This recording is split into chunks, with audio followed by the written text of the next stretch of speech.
chance this time, not a close decision at all. I mean, how did you feel about your performance, getting in there and really putting, closing the chapter on this with Rafael South? I felt good. I was definitely confident going into the decision, but you always got that bad feeling in your gut when you're going to the judges. I don't like to leave it in the hands of the judges, but Rafael's a tough guy. I know he's a counter puncher. He throws big power, and I couldn't be overly aggressive and get careless. So I had to fight him smart, looking for the finish. He can take a punch.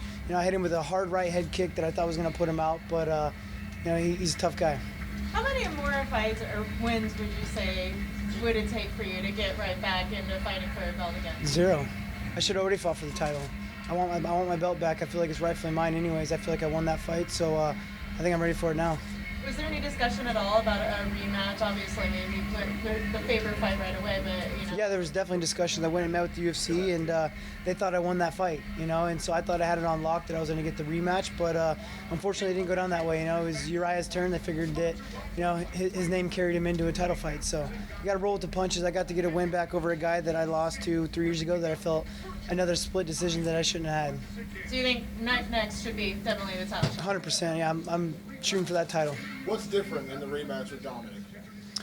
I got to go in there and do the same thing just a little bit better. Like I said, I feel like I won that fight. There's things I definitely got to change up, and no matter with what fight. This fight here, there's definitely things that I should have done better. I should have finished him. There's definitely, I'm a better fighter than that even, and I'm going to go in there and prove that when I get my title shot. Was there anything that surprised you in the fight with the Sunset in the rematch? No, it's kind of expected. He threw some kicks, threw some good kicks, some good spinning heel kicks and stuff. They were pretty fast, but we trained for all that. Trained to counter his kicks and knew he's a counter fighter. I had to stay outside of his power and touch him up a little bit, not go in there for the big punch. I know it was a little while ago, but what does it feel like to get revenge? It feels really good, man. It feels real good to get that win back that you felt you already had and kind of got robbed of, So I'm going to continue to get them all back. Does it feel like it comes in a good time where, like you said, you're looking ahead, you want that rematch again?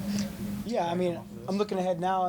I definitely wanted to during camp, but it was hard. I had to make sure to focus on Rafael. I wanted to think about fighting for that title, but I had to make sure to take one step at a time, really focus on Rafael, because if I looked past him, I would have lost this fight. Being a Sacramento guy, they're opening a brand new arena in October. Is that something you'd like to help christen right there? That'd be awesome, man. Absolutely.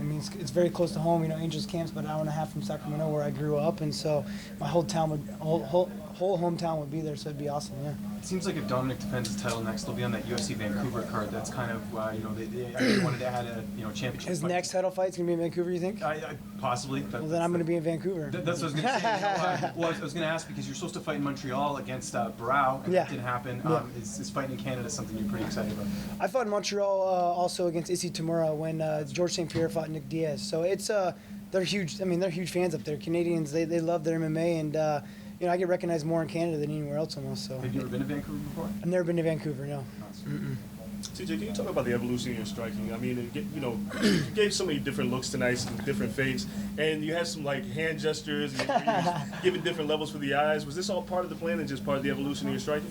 I guess I didn't even know I was doing it. I guess a couple people afterwards told me I was moving my hands around all crazy, and everyone loved it, but that's just kind of getting him to watch the hands, I guess, and kind of getting him to react off it, kind of seeing his reactions off of my feints and seeing what he plans on doing. And you had a little bit less footwork. You were planning a little bit more. Was that part of the plan? It's hard to move a ton against him because he's so flat-footed and he wants me to come in hard. So I had to stay at a distance that was safe as well as technical. I wanted to, like I said, pull outside of his power. If I move too much, it's going to be kind of gone, So I wanted to be close enough that I can get out away from his power and then return back on my punches. And how much do you feel like your striking has evolved? Do you feel like you've peaked yet? Because you've learned so much from Dwayne. It seems like every fight you're doing is something a little bit different. Oh, Dwayne's always coming up with new stuff, So I have so much more to grow. I don't think I'm ever going to peak. At least that's my plan. I don't want to ever peak because I want to continue to grow as a fighter. I've been traveling the world, learning from new people as well. I went up to TriStar a little bit and went up there and learned from Faraz and George St. Pierre and all the guys up there. Muscle Farm's done everything they possibly can for us to have an awesome camp there. I got Leister Bowling as my wrestling coach. Elliot Marshall's my jiu-jitsu coach. And I'm growing in all aspects, not just my striking. I got to get better everywhere. Is there plans to go back to TriStar, for your next fight? Yeah, I'd love to keep. I want to travel to all the great minds of MMA and continue to learn. That's what's not going to hold you back. You got to continue to learn new things. What's something that training at TriStar helped you in this fight in particular, if you could point to one thing? Just new looks with guys my size, and then also, Faraz kind of helping with the mental aspect of things, and just kind of seen some of the best in the world, how they work out as well, you know? I mean, you got to take a little bit from everywhere you go. I mean, everyone's got something to teach. I don't care if you're from the bottom of the totem pole to the top, you know? Was he much different this time fighting? I don't know. I mean, he did what I expected, I guess. You know, I mean, he was fast and powerful and had some good takedown defense, you know, but kind of what I expected. To pitch that shutout, did that go about as expected? The shutout? Yeah. Yeah, I mean, I was hoping to knock him out. But, yeah, I mean, I knew that I could win every round, absolutely. When you threw that right, you got him the first time, the second one dropped him. Mm-hmm. Did you think that first one was going to get him too, and what was different in that second one where he went down? Just the timing. You know, I kind of seen him winding up for his kicks, and the plan was to counter some kicks. He kind of loads up for big power kicks, and I was just kind of in the right place at the right time. Dominic's working tonight. Yeah. Fox does. So send him a message. You know, he's listening right now. What's the message you send to Dominic Cruz? I've already been saying, man, I'm coming back for what's rightfully mine. You know, he knows I won that fight. I won that fight. You know, it's funny. After my fight, I went and watched the BJPin.com, like behind the scenes, like the cornerman. You know, going in. After the fourth round, going into the fifth, his cornermen are telling him that I won the fight. He has to finish me, you know. And after the fight, he tells me, "Hey, man, I didn't do too bad," you know. Like, and his coaches are telling my coaches that I won that fight. So they all know that I won the fight, but they want to act like they're all champs afterwards, you know. But just don't run too much, dude. And I'm coming for you. TJ, this is probably going to be the last time that we'll see you on an undercard. What was it like in the preparation where not all the focus was on you in the main event? You got to focus more so just towards the actual fight. Was this a drastic change for you? It was nice, man. I mean, the last 4 fights have been title fights, and they've all been a lot of attention and a lot of drama. And so it's kind of nice to be able to just focus on my opponent, focus on myself getting better, and get back to the sport that I love, you know, rather than talking all the crap and having to sell it. You know, it's more of just the true martial artist and loving the sport. You mentioned Muscle Farm a little while ago. Yeah. And how they've been helping you.